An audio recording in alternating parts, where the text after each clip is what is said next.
Hello everyone, good morning. This video is for those students who were absent last Monday and Tuesday. We talked about cases 2 and 3. So before we look at these two cases, let us first recall how to integrate using partial fractions. We have three simple steps. First is factor the numerator and denominator completely. After that, look at the denominator and identify whether it falls under case number 1, 2, or 3. So we're done with case number 1. It is the case when the denominator contains distinct linear factors only. Then step number 2, perform the partial fraction method, and then step number 3, integrate. So let us look at first case number 1. So let's just perform one example on how to decompose into partial fractions. So if the denominator contains distinct linear factors, we need to create one partial fraction for every linear factor. So for in this case, let's start with case number 1. Step number 1, factor both the numerator and denominator completely. So the denominator will now be x minus 3, x plus 3, x plus 5. And as you can see, we have three distinct linear factors. And according to what is presented a while ago, we need to create one partial fraction for each distinct linear factor. So one partial fraction for x minus 3, another for x plus 3, and another partial fraction for x plus 5, and assign variables, say a, b, and d. So this is now the partial fraction decomposition form. Let's look at case number 2. This case is when the denominator contains repeated linear factor. If that is the case, then look at how many times the linear factor is repeated. So say it's repeated k times. So you need to create k partial fractions. And the denominator is of this form, ax plus b for the first instance, ax plus b squared if it is repeated twice, and so on up to the kth time it is repeated. So let us look at this example. Let's begin by with step number 1. So step number 1, let me copy. Factor the numerator completely and the denominator also. So what is the factor or the completely factored form of the denominator? Step number 1. So we have here x minus 1, and let me copy first. X squared plus x minus 2, 2x plus 1. Okay. We may verify first if the denominator or the quadratic factor is factorable by checking the discriminant. The discriminant is 1 minus negative 8. So this is 9. And we can express this as 3 squared. So since it is a perfect square, meaning it's factorable. So we have here 2x plus 1 over x minus 1. And the factors of this are x. 2 is 2 times 1, and this must be plus and minus. As you can see, this must be 1 here. So as you can see, we have one factor that is repeated, x minus 1. So we can rewrite this as, 2x plus 1 over x minus 1 square times x plus 2. Now, step number 2, perform the partial fraction decomposition. Okay, let me copy the factored form. So at 2x plus 1 over x minus 1 square times x plus 2. So the partial fraction decomposition form of this will have 3 fractions for x minus 1, for x minus 1 squared since it is repeated, and lastly for x plus 2. And then we assign variables, say a, b, and d. Next, we look for the values of a, b, and d. So to do that, we assign values for x.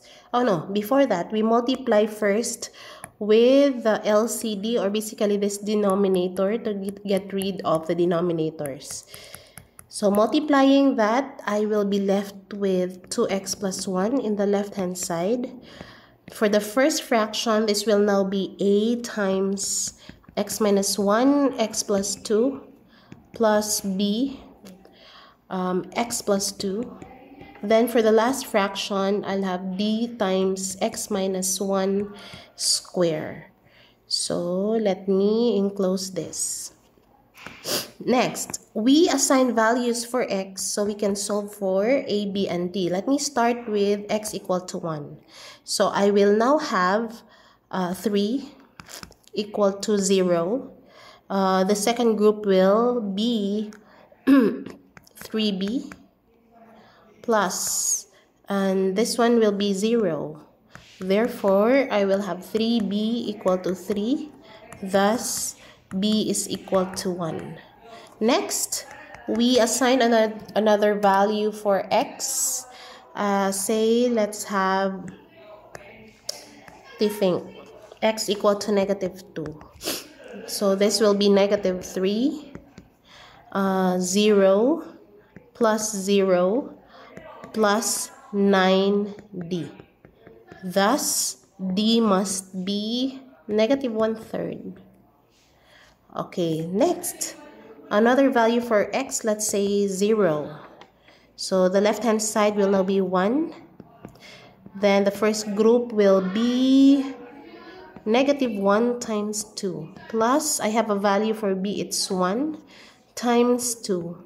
Plus, d is negative 1/3 times 1. Okay, so I'll have, this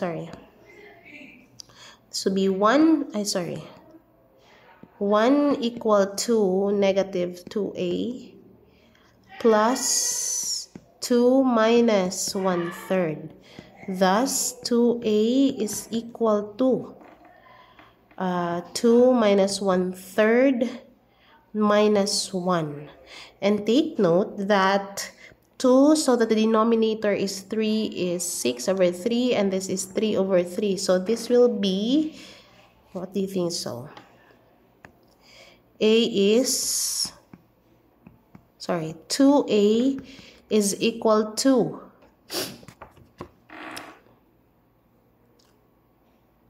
2/3.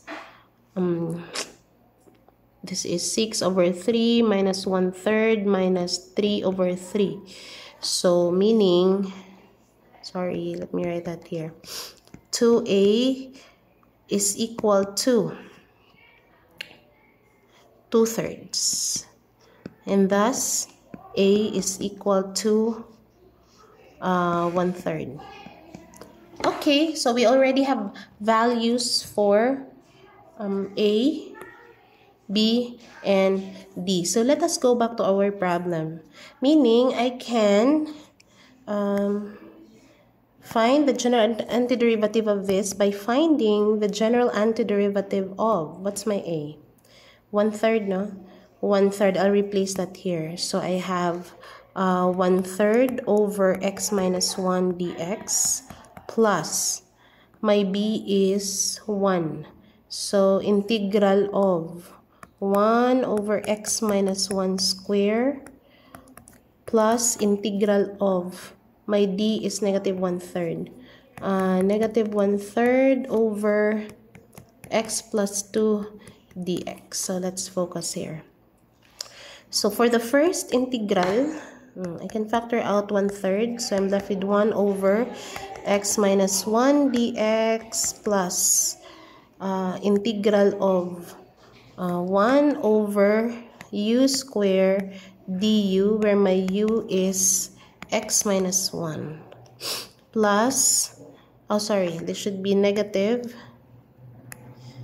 1/3 integral of 1 over x plus 2 dx. Note that this part here, this will be just right here. Integral of u to the negative 2 du. So the antiderivative is u to the negative 1 over negative 1 plus c, or just, sorry, negative 1 over u plus c. So therefore, oh no, this is equal to 1/3 ln of the absolute value of x plus 1